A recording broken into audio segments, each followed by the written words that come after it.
स्वागत है सभी का आज की क्लास में। तो फटाफट से आ जाइए सारे के सारे स्टूडेंट, 1 मिनट के अंदर अंदर अपनी बहुत पेपर सबमिशन कीजिए।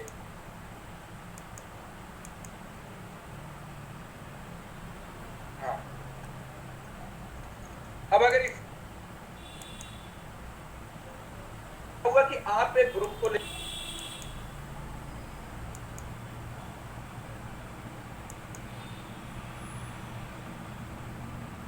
क्या होती है,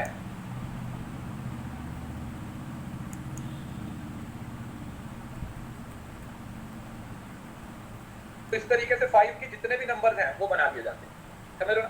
5 डिजिट्स के जितने भी नंबर क्रिएट कर सकते हैं हम, उतने क्या कर देते हैं, वो पॉपुलेशन क्रिएट कर देते हैं ऐसे रैंडमली, और फिर उसमें से हम आंखें बंद करके सिलेक्ट कर लेंगे कौन सा सिलेक्ट करना, जो भी आ गया फिर उसको क्या किया जाएगा, उसको आप अपनी पॉपुलेशन में निकाले हुए नंबर को आप अपने सैंपल का पार्ट बना लो।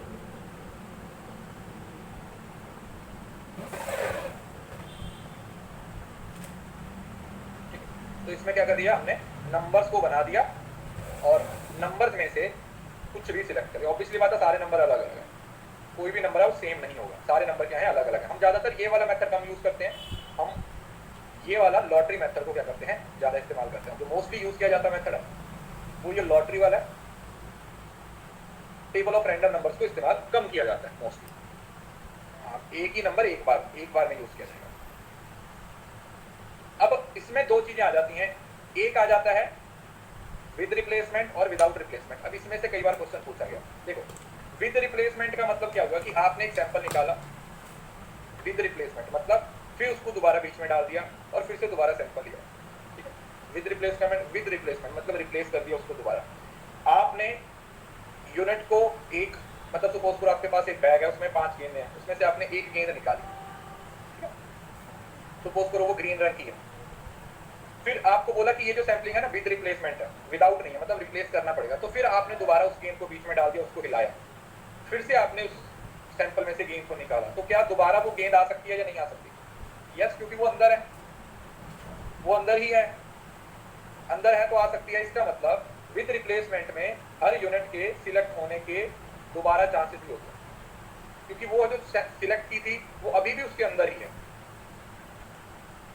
ना, वो अभी भी उसके अंदर ही है, तो वो अगेन भी दोबारा भी सिलेक्ट हो सकती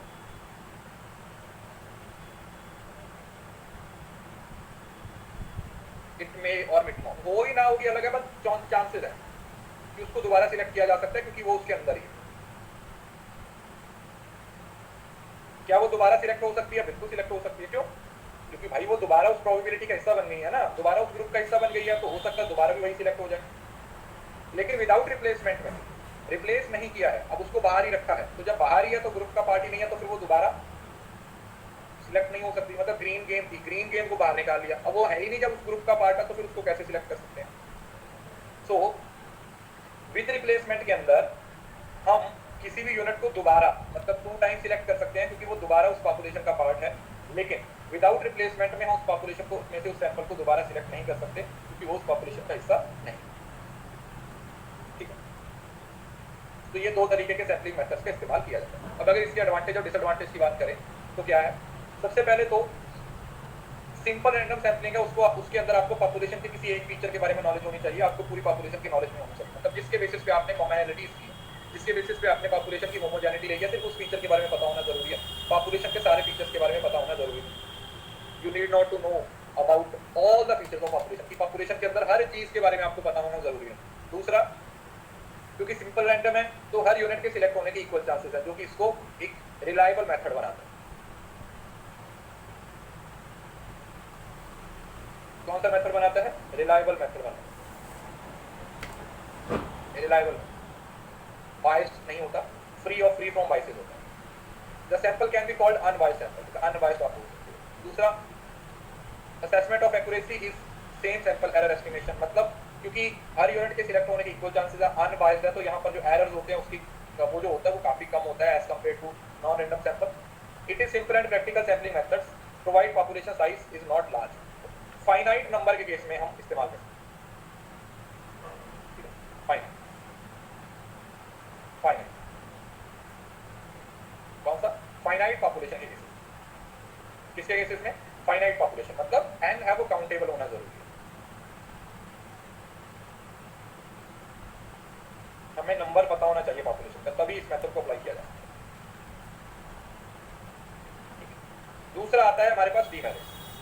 selection according to strictly random basis is not possible. कह देते हैं कि रैंडमली सिलेक्ट किया जाता है, लेकिन हम जरूरी नहीं होता कि जो आपने रैंडम सैंपलिंग निकाला है, जो आपने रैंडम सैंपल के अकॉर्डिंग पॉपुलेशन को सिलेक्ट किया है, वो हमेशा सही ही हो। Lack of control of investigator, क्योंकि इन्वेस्टिगेटर का कोई कंट्रोल नहीं है, जो भी रिजल्ट आ रहा है उस पर भरोसा करना पड़ेगा। Does not suit heterogeneous group, और वही बता दिया कि अगर पॉपुलेशन होमोजेनियस ना रहे, पॉपुलेशन आपकी हेट्रोजीनियस हो जाए, मतलब अलग अलग फीचर्स आ जाए,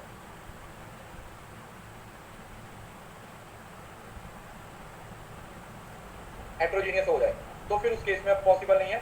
और अगर पॉपुलेशन आपकी इन्फिनाइट हो जाए,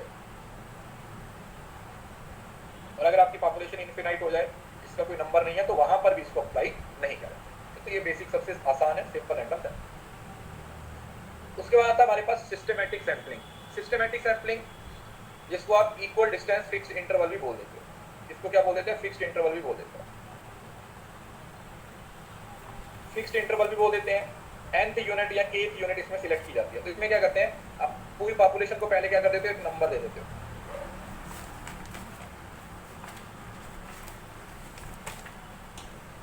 पूरी पॉपुलेशन को आपने नंबर लगा दिए। उसके बाद आपकी पहली यूनिट है, जो फर्स्ट यूनिट है, उस यूनिट को आप रैंडमली सिलेक्ट करो। उसके बाद जितनी भी यूनिट सिलेक्ट होने वाली है वो उस यूनिट पे सिलेक्ट डिपेंड करेंगे। फॉर एग्जांपल इक्वल डिस्टेंस लेंगे, जैसे सपोज करो ये तीसरी यूनिट है।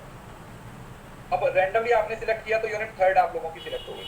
तो अब आप क्या बोल रहे हो कि हमें हर तीसरी यूनिट को सिलेक्ट करना है। तो 3 के बाद कितना नंबर सिलेक्ट किया? 6, इक्वल गैप। 6 के बाद हमने कितना नंबर सिलेक्ट किया? ये 9, इक्वल गैप। उसके बाद 12, 15 सिस्टमैटिक। तो इस वजह से इसको सिस्टमैटिक सैंपल बोलते हैं। क्या बोलते हैं? इसको सिस्टमैटिक सैंपल बोला जाता है। ठीक है, समझ आया? इक्वल डिस्टेंस, इंटरवल बराबर होता है। जैसे alternative to random sampling 1 to n तक ये, तो nth नंबर को सिलेक्ट करते हो या kth नंबर, तो मतलब समझ लो ना, पहले टोटल देख लिया जाता है। n या k का मतलब यहाँ पर क्या हुआ? टोटल हुआ। फर्स्ट यूनिट को आप सिलेक्ट करते हो रैंडमली, और उसके बाद फिर वो यूनिट बेस बनती है बाकी सारे नंबर्स के लिए। बाकी जितने भी इक्वल रेगुलर इंटरवल्स पे क्या किया जाएगा? यूनिट्स को सिलेक्ट। nth नंबर, समझ आया? Equal distance, interval.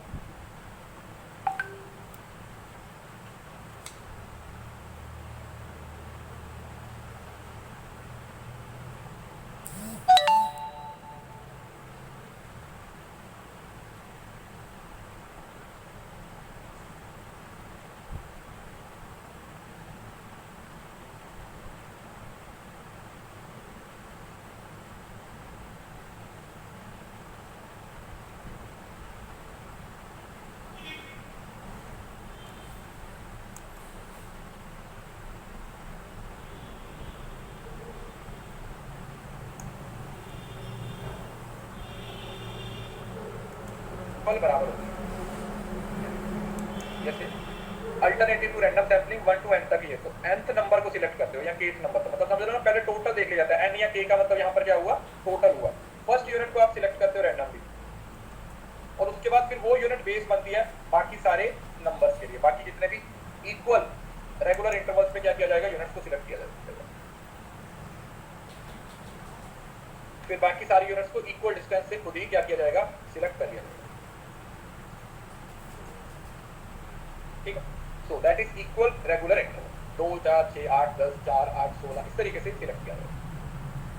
मेरिट्स क्या है? सबसे पहले तो क्योंकि रैंडम सैंपलिंग है तो रैंडम वाले सारे एडवांटेजेस के अंदर आ जाएंगे। पहली बात है, it is easy to select. इसको सिलेक्ट करना क्या हो गया? काफी इजी हो गया है। और सैंपलिंग फ्रेम आइडेंटिफाई कर सकते हो, क्योंकि आप नंबरिंग दे सकते हो पॉपुलेशन को, और spread over the entire population. और क्योंकि हर यूनिट शुरुआत से लेके एंड तक जा रहे है ना, शुरुआत से लेके एंड तक जा रहे हो, तो पूरी पॉपुलेशन को भी क्या कर रहा है? कवर कर रहा है। So that is the merit. ये इसका बेसिक एडवांटेज। डीमेरिट्स क्या है? ऑब्वियसली बात है, प्रॉपर्ली हम कह तो देते हैं कि रैंडम सैंपलिंग है, लेकिन बायस फ्री नहीं होता है, क्योंकि हर यूनिट इक्वली सिलेक्ट नहीं की जा रही। सिर्फ एक यूनिट इक्वल सिलेक्ट की जा रही है, बाकी सारी यूनिट उस पर डिपेंड करती है। पहली यूनिट आप नो डाउट आपने रैंडमली सिलेक्ट किया, लेकिन बाकी सारी यूनिट्स आपने फिर सिलेक्ट उस पहली यूनिट के बेसिस पे किया। मतलब अगर पहली यूनिट गलत सिलेक्ट हो जाए, या मतलब पहली यूनिट के बेसिस पे सारी पॉपुलेशन हमारी सिलेक्ट हो रही है, तो अगर पहली यूनिट में ही कुछ दिक्कत आ गई, अगर पहली यूनिट में ही कुछ दिक्कत आ गई तो समझ लो फिर पूरी पॉपुलेशन में क्या हो जाएगा, दिक्कत आ जाएगी। फर्स्ट यूनिट रैंडम होती है, इस वजह से एक सिस्टमैटिक एरर या फिर जो स्टार्टिंग में पॉपुलेशन सिलेक्ट किया था उसके एरर आपको पूरी पॉपुलेशन में भी देखने को मिल सकते हैं। तो ये एडवांटेज है। देखो एडवांटेज डिसएडवांटेज अपने आप आपके दिमाग में फिक्स हो जाते हैं जब आप किसी भी चीज का मीनिंग समझ लेते हो,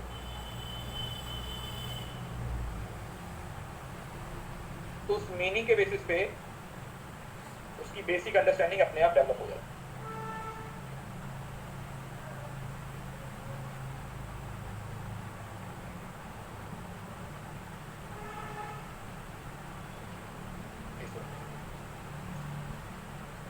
क्योंकि एक सिस्टम को फॉलो कर रहे हैं बेटा।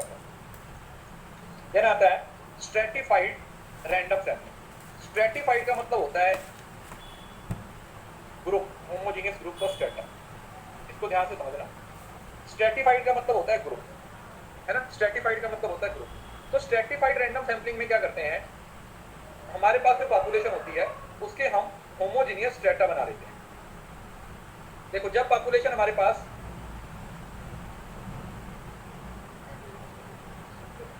यहाँ पर हेटेरोजेनियस, जब पॉपुलेशन होमोजेनियस होती है तो वहां पर हम सिंपल रैंडम सैंपलिंग इस्तेमाल कर लेते हैं। ठीक है, स्टार्टिंग में पढ़ा था कि अगर पॉपुलेशन एक ही जैसी है तो हम सिंपल रैंडम सैंपलिंग यूज करेंगे। लेकिन अगर पॉपुलेशन हेटेरोजेनियस होती है तो हमें उसको होमोजेनियस बनाना पड़ता है। उसके लिए हम स्ट्रेटिफाइड रैंडम सैंपलिंग का इस्तेमाल करते हैं। कैसे, ध्यान से समझो। जैसे एक पॉपुलेशन है, अब ये पॉपुलेशन है, ये हेटेरोजेनियस पॉपुलेशन है, इसमें अलग अलग तरीके के लोग हैं। आपने इसमें से रैंडम सैंपल सिलेक्ट करना, तो आप क्या करोगे, आप इसके ग्रुप बना दोगे होमोजेनियस, स्ट्रेटा बना दोगे, स्ट्रेटा 1,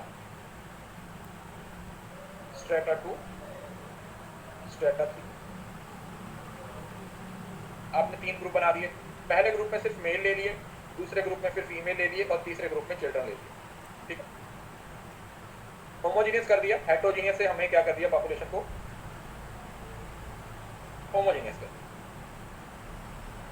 ठीक है, फिर जो लास्ट सैंपल आएगा वो तीनों को मिला के आएगा। जो सैंपल सिलेक्ट करना है ना, वो तीनों में से थोड़ा थोड़ा लिया जाएगा। जैसे कुछ मेल ले लो, कुछ फीमेल ले लो और कुछ चिल्ड्रन ले लो। मेल में से कुछ नंबर ले लिया, फीमेल में से कुछ नंबर ले लिया और चिल्ड्रन में से कुछ नंबर ले लिया। तो ये तीनों को सिलेक्ट करने के बाद हमारे पास जो सैंपल आएगा वो क्या आ जाएगा, वो हमारा स्ट्रेटिफाइड रैंडम सैंपलिंग आ जाएगा। अगर सब में से हमने इक्वल नंबर सिलेक्ट कर लिया, मतलब 3 मेल 3 फीमेल और 3 चिल्ड्रन ले लिए, तो इसको बोलते हैं इक्वल, इसको प्रोपोर्शनेट सैंपल बोलते हैं। इक्वल प्रोपोर्शनेट समझ लो ना, इक्वल प्रोपोर्शन में लिया कि सब में बराबर से नंबर को सिलेक्ट किया, हमने सेम नंबर लिया। हमने मेल का भी 3 का ग्रुप लिया, 3 लोग लिए, फीमेल में से भी 3 लिए और चिल्ड्रन में से 3 लिए, तो उसको प्रोपोर्शनेट सैंपलिंग बोल दोगे कि भाई सबको इक्वल यूनिट्स है वो सिलेक्ट की। और अगर सब में से अनइक्वल सिलेक्ट की, ठीक है, मेल ज्यादा ले लिए, फीमेल कम ले लिया, चिल्ड्रन उससे भी कम ले लिए, तो वो अनप्रोपोर्शनेट या नॉन प्रोपोर्शनेट भी बोल देते हैं।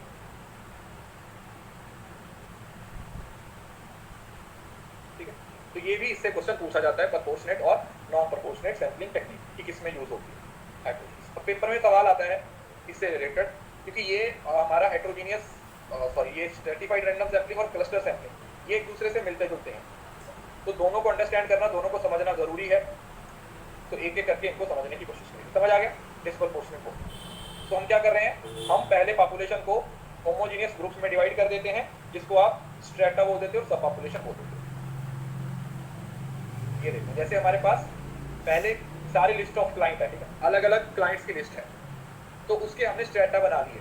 एक कैटेगरी ये बना ली, अफ्रीकन अमेरिकन ये बना लिए, दूसरे अमेरिकन ये बना लिए, ठीक है, 3। और फिर कुछ लोग इसमें से सिलेक्ट कर लिए, कुछ इसमें से सिलेक्ट कर लिया और कुछ इसमें से सिलेक्ट। तो यही एग्जांपल मैंने दी थी, यहाँ पर ये फोटो में दिया हुआ है और अभी मैंने आपको दूसरे एग्जांपल से समझा। इनिशियल हेटेरो होता है, ऑब्वियसली बात है हेटेरो, तभी उसको होमो बनाना पड़ेगा।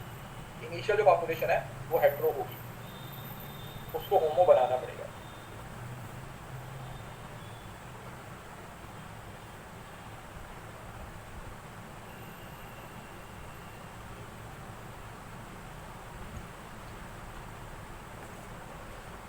ठीक है, ये बात। अब ये आ गया आपका प्रोपोर्शनेट और डिस्प्रोपोर्शनेट। अगर हर ग्रुप में से निकाले हुए नंबर बराबर हो गए, जो मैंने अभी आपको बताया, मेल भी 3 लिए, फीमेल भी 3 लिए और चिल्ड्रन भी 3 लिए, तो वो क्या हो जाएगा, तो ये नंबर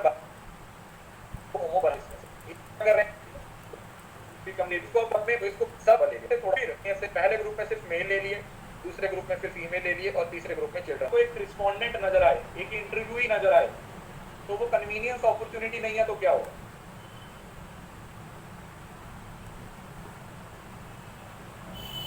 अपॉर्चुनिटी है ना इस वजह। तो क्वेश्चनर आप किसी से भी फिल करवा लेते हो जिससे आपकी इच्छा होती है, जिससे आपकी इच्छा होती है, बस कन्वीनियंस सैम्पलिंग इसको बोल देते हैं। अब इसके फायदे क्या है? देखो, सबसे पहले तो कॉस्ट इफेक्टिव है, क्योंकि कोई खर्चा ही नहीं करना पड़ रहा है। 200 रुपये मूवी की टिकट थी और 500 लोगों का डेटा ले आए, है ना? 200 रुपये की तो टिकट थी, 500 लोगों का डेटा कलेक्ट कर दिया। अब ये हमारे साथ भी हुआ है, एक बार मैं आपको बताता हूँ, ये मुझे क्यों याद है। 2017 की बात है, 17 की, तो 2017 दिसंबर की बात है। तो हमारे कॉलेज मतलब जैसे एक वर्कशॉप होती थी, मैं पीटीयू के अंदर पढ़ाता था, मतलब पंजाब टेक्निकल यूनिवर्सिटी का कॉलेज था, वहाँ पर मैं पढ़ाता था। तो उनकी ना साल में एक 7 डेज वर्कशॉप होती है ह्यूमन वैल्यूज की, ह्यूमन वैल्यूज की वर्कशॉप होती है। तो हर साल हम मतलब हर साल कॉलेज में से कोई ना कोई एक टीचर है, उसको भेजा जाता था उस वर्कशॉप को अटेंड करने के लिए। तो 2017 में हमारे जो डायरेक्टर सर थे वो मुझे बोले कि इस बार तू चले जाना। तो 15 दिसंबर से लेके 22 दिसंबर तक था। तो मैंने सोचा सर छुट्टी मिलेगी? बोले हाँ हाँ छुट्टी भी मिलेगी, अटेंडेंस भी मिलेगी, सब कुछ मिलेगा। मैंने कहा फिर तो मजे ही है, कम से कम तेरा मुंह देखने तो नहीं मिलेगा, यही बोलूंगा, है ना? मैंने कहा ठीक है सर, कोई बात नहीं, चले जाऊंगा। तो 15 दिसंबर से 22 दिसंबर के लिए भाई अपना झोला उठा दिए और चल दिए यहाँ पर भाखड़ा नंगल, रोपड़ में कौन सा कॉलेज था वो यार, कॉलेज का नाम भूल गया, क्या नाम था उसका, पता नहीं, याद नहीं। तो वहाँ पे चले गया, तो 7 दिन के लिए वहाँ पे चले गए। तो उसमें बहुत सारे अलग अलग जगह पे टीचर्स आए हुए थे, मतलब समझ रहे हैं, हर कॉलेज में से एक एक दो दो टीचर वो भेजे हुए थे। तो वहाँ पर ऐसे ही दोस्त बन गए, सब एक दूसरे के साथ जान पहचान होनी शुरू हो गई। तो ऐसे ही फिर एक दिन हम बैठे हुए थे, तो सारे लोग बैठे हुए थे, तो एक बंदा आया हमारे पास, तो सबको अपना अपना क्वेश्चन दे गया। हम बैठे गप्पे मार रहे हैं चाय पे, 50 लोग बैठे, सबको क्वेश्चन दे गया, यार मेरी रिसर्च है, प्लीज भर देना ये फॉर्म, ये बस 5 मिनट का ही है, बस 5 मिनट है यार, भर देना। मैं चाय पिए जब तेरा रिसर्च का फॉर्म भरे। तो that is what we call opportunity sampling, that is what we call convenience sampling, कि आप मौका नहीं छोड़ते हो, आप मौका नहीं छोड़ते हो जहां से जैसी डिटेल आप लोगों को मिल जाए आप वहां से इंफॉर्मेशन ले लेते हो। ये ऐसे लोग होते, रिसर्चर ऐसे होते हैं। सर आपने क्या किया? मैंने तो कुछ नहीं किया। मैंने कहा ठीक है भाई, मेरे को दे दूंगा। रूम में आया, एक रूम में 2 दोस्त, मेरे को मेरा रूममेट भी मेरे जैसे ही मिला, ठीक। तो जिंदगी में पहली बार मेरे को मेरे जैसा इंसान मिला था। तो हमने आते ही दोनों ने जहाज बनाया और हमने एक शर्त लगाई कि जिसका जहाज जितना ऊपर जाएगा वो उसको समोसा खिलाएगा। 3rd फ्लोर पे रूम मिला हुआ, हमने दोनों ने जहाज बना के एक ही साथ उड़ाया। उसका जहाज थोड़ा ज्यादा दूर चला गया तो मेरे को सिर्फ समोसे खिलाने पड़े, लेकिन रिसर्चर की हमने हेल्प जरूर करी कि वो जा रहा तेरा क्वेश्चन है, क्लियर है? तो this is what we call convenience sampling, haphazard sampling और ग्रैब सैम्पलिंग, अपॉर्चुनिटी सैम्पलिंग, आप इसको कुछ भी इसका नाम दे सकते हो, ठीक है? मेरिट्स क्या है? पहला तो कॉस्ट इफेक्टिव, पैसा तो कोई लग ही नहीं रहा। दूसरा इजी एक्सेस है, लीस्ट टाइम कंज्यूमिंग है। Difficulty determine how much the effect sampling biases हो जाएगा। देखो एक चीज याद रखना, जितने भी नॉन रैंडम सैम्पलिंग मेथड है, ठीक है, जितने भी नॉन रैंडम सैम्पलिंग मेथड सभी में ये प्रॉब्लम बायस की आएगी, सभी में बायस की रिसर्च जो सैम्पलिंग बायसनेस है उसकी जो प्रॉब्लम है वो हमेशा देखने को मिलेगी, हमेशा प्रॉब्लम देखने को मिलेगी, ठीक है? देन आता वॉलंटरी रिस्पांस मेथड। अब ये एक नई टाइप है, मे भी शायद आप लोगों ने नहीं सुना होगा। अब इसमें आप बोल देते हो एक जगह पे खड़े होके कि हेलो सुनो सुनो सुनो, मैं ये रिसर्च कर रहा हूँ, जो मेरी रिसर्च का हिस्सा बनना चाहता है मेरे पास आ जाओ, है ना? अब इस केस में लड़कों के पास तो कोई नहीं आता, लड़कियों के पास सब चले आते हैं, ये जी हम भेज देते हैं आपको डिटेल अपनी, हम दे देते हैं डिटेल। तो इसमें ये बेचारा बड़ा नुकसान होता है लड़कों के साथ। अगर वो लड़का एक सड़क पे खड़ा होकर बोल दे कि मैं रिसर्च, आपने नॉर्मली देखा होगा, है ना?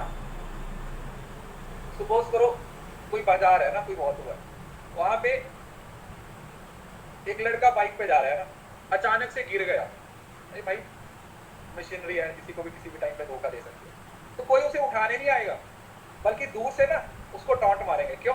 आ गया धूम 3 वाला, है ना, और उड़ा इसको, चलाना आता नहीं है, वीडियो बनाने के चक्कर में वो दौड़ाते रहते हैं। ऐसा करेंगे, नशा करता होगा, भंगी होगा, बहुत सारी चीजें बोलेंगे। वहीं पर अगर कोई लड़की अपनी गलती की वजह से गिर गई हो तो भैया 4 किलोमीटर दूर से लोग दूध, दही, लस्सी, मक्खन, जलेबी क्या क्या नहीं लेके आ रहे होते उसको बचाने के लिए।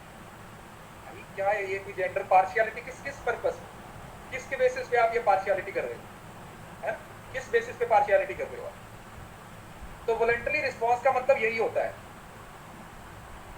वॉलंटरी रिस्पॉन्स का मतलब ही यही होता है कि आप इसमें एक्सेस कैसे करते हो। लोग खुद से आपके पास आके हैं क्या करने के लिए? इंफॉर्मेशन, खुद से इंफॉर्मेशन देने के लिए। क्या होता है? इंफॉर्मेशन देने के लिए लोग आते हैं। Voluntary response samples are always at least somewhat biased, ठीक है? तो क्योंकि ये सारे के सारे वही हैं, बायस्ड।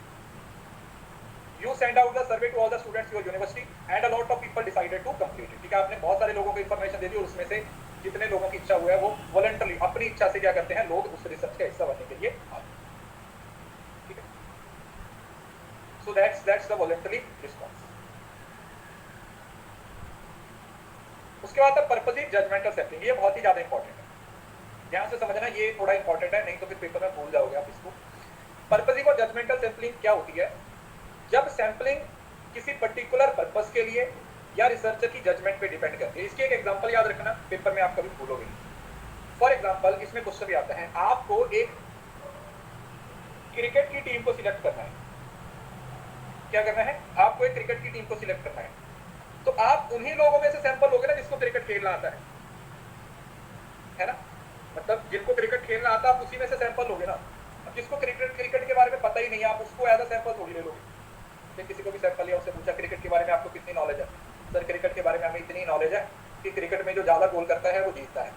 फिर क्रिकेट में गोल नहीं होते, वो फुटबॉल में और हॉकी में होते हैं, फर्क होता है। सो पर्पसिव का मतलब है कि एक ऑब्जेक्टिव है, उस ऑब्जेक्टिव को पूरा करने वाला वो टिपिकल ग्रुप ही सिलेक्ट करोगे।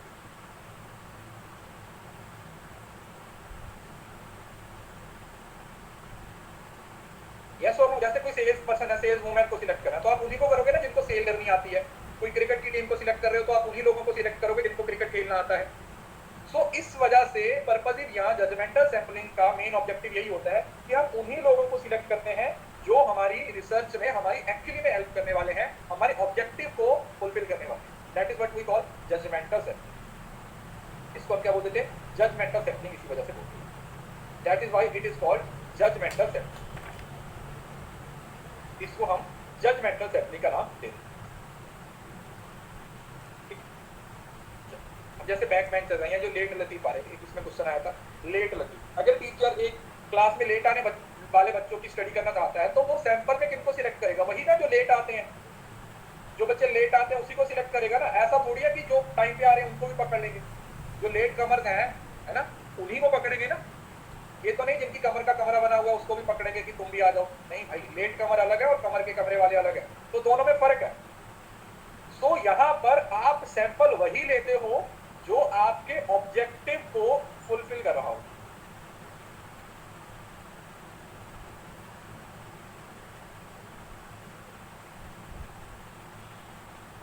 जो आपके ऑब्जेक्टिव को फुलफिल कर रहा होता है, जो आपके टारगेट को फुलफिल कर रहा होता है।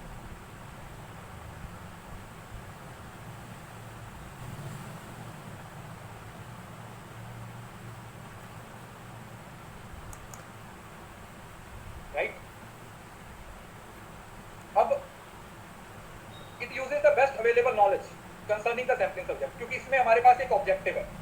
ऑब्जेक्टिव होने की वजह से जो रिजल्ट है वो ज्यादा यूजफुल रहेंगे, वो ज्यादा यूजफुल रहेंगे, पहली बात है। और रिसर्चर का कंट्रोल रहेगा, कॉस्ट इफेक्टिव और टाइम इफेक्टिव रहता है। तो वॉलंटरली इस वजह से एरर होता है, रिलायबिलिटी कम होती है और रिसर्चर्स की जो फाइंडिंग होती है उसको जनरलाइज भी नहीं करना। देन आता हमारे पास कोटा सैंपलिंग। कोटा समझ रहे हो ना? लिमिट। कोटा का मतलब होता है कि लिमिट, है ना। जैसे ये आपका कोटा, इलेक्शन में भी कोटा होता है, आपका एग्जाम में भी कोटा होता है, रिजर्वेशन जिसको बोल देते हैं, इलेक्शन में भी होता है। So quota sampling is a non-probability sampling where a sample has some proportions of population as an entire with respect to known characteristic trait or focus phenomenon। अब इसमें क्या होता है कि हम दो तरीके के क्राइटेरिया फिक्स कर देते हैं। पहला क्राइटेरिया फिक्स किया जाता है नंबर ऑफ सैंपल का, और दूसरा जो कोटा फिक्स किया जाता है वो पॉपुलेशन के कैरेक्टरिस्टिक्स पे फोकस किया जाता है। जैसे फॉर एग्जांपल आपने पूरे इंडिया में से सैंपल्स को सिलेक्ट करना है, तो आप अपने 4 लोगों को देश के 4 अलग अलग हिस्सों में भेजोगे। क्या करोगे? अपने 4 रिसर्चर को या जिन्होंने डिटेल सिलेक्ट करनी है उसको देश के 4 अलग अलग हिस्सों में भेजोगे, साउथ, नॉर्थ, ईस्ट, वेस्ट, और उनको बोलोगे कि आपने 100 लोगों की डिटेल लेके आनी, कि तुमने भी टोटल 400 का सैंपल है, तो हमने पूरे देश को 4 हिस्सों में डिवाइड कर दिया और हर एक बंदे को बोल दिया कि आपने 100 लोगों को क्या करना है, इंफॉर्मेशन लेके आनी है।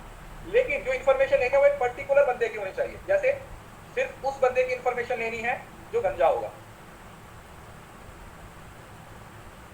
सिर्फ उस बंदे की इंफॉर्मेशन लेनी है जिसकी एज 50 साल से ज्यादा होगी, सिर्फ उस लड़की की डिटेल लेके आनी है जो मेकअप ना करती हो, सिर्फ उस आंटी की इंफॉर्मेशन लेनी है जिसका वियरिंग स्टाइल है वो साड़ी पहनती हो, सिर्फ उन लोगों की डिटेल लेके आनी है जिन्होंने एमबीए कर रखी हो। समझ रहे हो ना? द थिंग इज कि एक कैरेक्टरिस्टिक्स को सामने रखते हुए आप इंफॉर्मेशन को लेके आओ। Are you getting the point? So ये होता है कोटा सैंपलिंग। सब ग्रुप्स बना दिए जाते हैं और फिर कोटा डिसाइड कर दिया जाता है। The samples are selected on the basis of some parameter such as age, gender, geographical region, कोई भी उसका कंपैरिजन फीचर हो सकता है।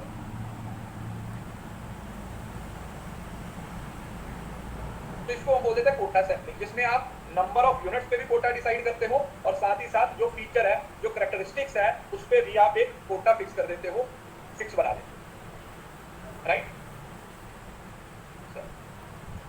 उसके बाद लास्ट में हमारे पास आता है स्नोबॉल सैंपलिंग। अभी स्नोबॉल सैंपलिंग में तो अब बिल्कुल बेसिक सी बात है। सपोज करो तुम नशेड़ी हो, सपोज क्या करना हो तो तुम हो, तो तुम्हारे नशेड़ी दोस्तों की जो इन्फॉर्मेशन है वो तुमसे ही मिलेगी। Snowball sampling, network sampling, chain sampling, referral sampling भी बोल दिया जाता है। रेफरल सैंपलिंग है ना, जैसे तुम्हें किसी ने बोल दिया कि तुम सलमान खान की फिल्म नहीं देखोगे, और अगले 3 जो दोस्त वो मिलेंगे उनको आप बोलोगे कि तुमने भी सलमान खान की मूवी नहीं देखी, फिर वो आगे 3 लोग होते हैं जो उनको मिलेंगे वो बोलेंगे कि तुमने भी 3 लोगों ने सलमान खान की मूवी नहीं देखी। इस तरीके से तुम्हारा मैसेज बहुत सारे लोगों तक पहुंच जाएगा। क्या हो मूवी में यही होता है ना? खुद जो बंदा जेल जा चुका है ना, जिसका इतना बड़ा क्रिमिनल रिकॉर्ड रहा है, बीइंग ह्यूमन की टी शर्ट पहन के वो खुद को पता नहीं क्या समझ रहा है ना। मेरे को आज तक ये समझ नहीं आता कि ये लोग अपने टाइम पे सब घटिया से घटिया काम करते हैं, बाद में आके ऐसे शरीफ हो जाते हैं, ऐसे रोल मॉडल बन जाते हैं कि हमारे जैसा तो कोई है ही नहीं। कोई बम ब्लास्ट के केस में अंदर रहता है, कोई हिरन को मारने के केस में अंदर रहता है, कोई किसी पे गाड़ी चढ़ाने के केस में अंदर रहता है, कोई ड्रग्स के केस में अंदर रहता है, और लोग इनको अपने रोल मॉडल समझते हैं। टी शर्टों में पहले तक बीइंग ह्यूमन, भाई खुद तो बन लो,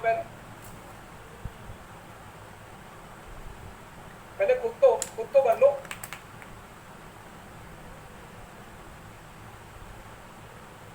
है ना? मतलब ये ऐसे एक्चुअली में ये सब ऐसे ही है। बॉलीवुड में आपको कुछ ही बंदे मिलेंगे जो सही है एक्चुअली में।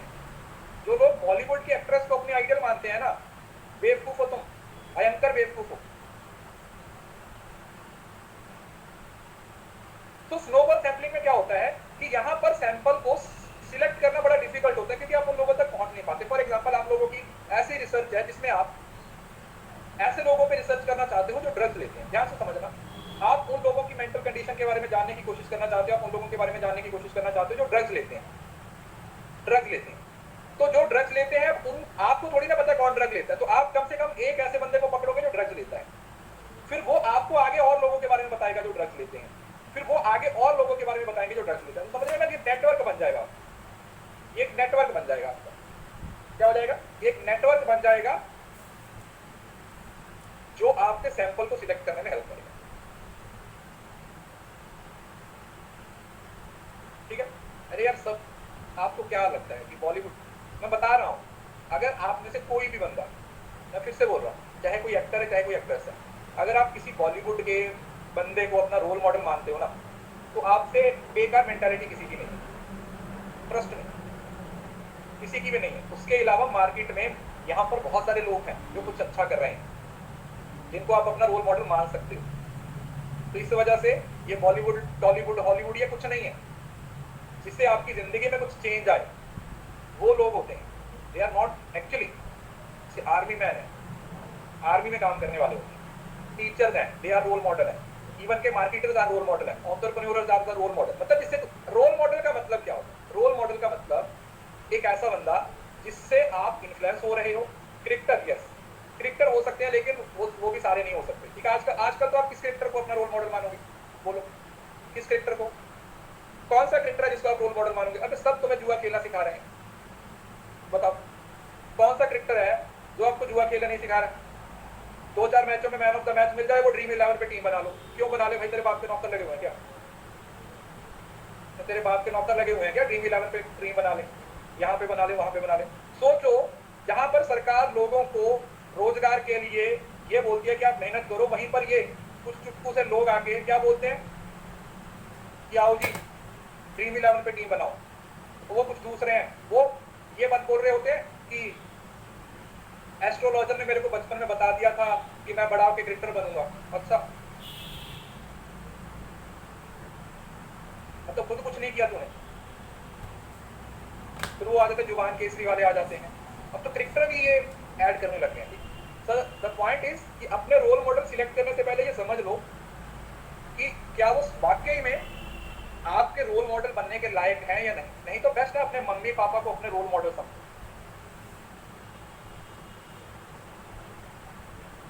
ठीक है, सो स्नोबॉल सैंपलिंग का मतलब यही होता है कि आप उस पॉपुलेशन को, जहां पर आप इस पॉपुलेशन का एक्सेस नहीं मिल सकता आपको, आप उस पॉपुलेशन तक पहुंचने की कोशिश करते हो। तो आप किसी एक बंदे को ढूंढ लेते हो जो उस तरीके की इंफॉर्मेशन आपको दे सकता है, फिर उसमें से आप आगे चेन सैंपलिंग यूज करते हो और एक एक करके अलग अलग लोगों तक पहुंचते हो। तो अब इसमें क्या होता है, जो हिडन पॉपुलेशन होती है, ठीक है, आप वहां तक भी पहुंच पाते हो। दूसरा, ज्यादा टाइम नहीं लगता, एक गंजेड़ी दूसरे गंजेड़ी के बारे में, एक नशेड़ी दूसरे नशेड़ी के बारे में तो बता ही देगा।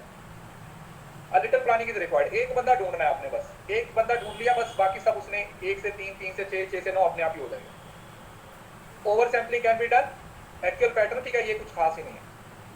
अरे कोई बात नहीं, अगर नहीं दिख रहा है तो इसमें कुछ नहीं, ये टॉपिक आपका खत्म हो गया, सैम्पलिंग का आपका पूरा टॉपिक खत्म हो गया। अरे कुछ नहीं था उसमें, वो बस एडवांटेज डिसएडवांटेज थे, वो आप मुझसे ही पढ़ें।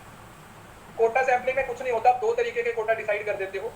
एक होता है नंबर पे कितने सैंपल लेने हैं, और दूसरा एक फीचर, एक कैरेक्टरिस्टिक्स कि बस इसके अलावा कोई नहीं। सपोज करो उसने बोल दिया कि हमें उन लोगों की डिटेल चाहिए जो 50 साल की उम्र क्रॉस कर चुके हैं। ठीक है, वो लोग जो 50 साल की उम्र क्रॉस, तो अब आप 50 साल से कम वालों के पास तो आओगे ही नहीं। आप 50 साल से कम वालों के पास तो आओगे ही नहीं, आप सीधा किसके पास जाओगे? 50 साल के ऊपर जो है, आप उन लोगों की क्या करोगे? इंफॉर्मेशन लेने की कोशिश करोगे। ठीक है, हाँ, आप एक से ज्यादा सैंपल साइज तो मतलब बेटा कितना सैंपल ले रहे हो। सैंपलिंग फ्रेम का मतलब टोटल पॉपुलेशन में कितने लोगों तक आपका एक्सेस है। देखो सैंपल फ्रेम आप लोगों का 10,000 भी हो सकता है, उसमें सैंपल साइज आपका 100 भी हो सकता है। ठीक है, देखो एक बार रिकॉर्डिंग देख लेना जिसको कुछ भी दिक्कत है, क्योंकि मैंने सारी चीजों को बहुत डिटेल में पढ़ाया है। एक एक चीज को अच्छे तरीके से समझने की कोशिश कीजिए। हिंदी की पीडीएफ मिल जाएगी, आज ही मिल जाएगी, इससे पहले वाली सारी दे दी, उसको जाके डाउनलोड कर। अगली कक्षा में मिलते हैं। ये वाले टॉपिक को अच्छे से अंडरस्टैंड कर लेना, क्योंकि यहाँ से आपको सवाल आएगा ही आएगा। ठीक है, चलो, thank you so much, bye bye, take care.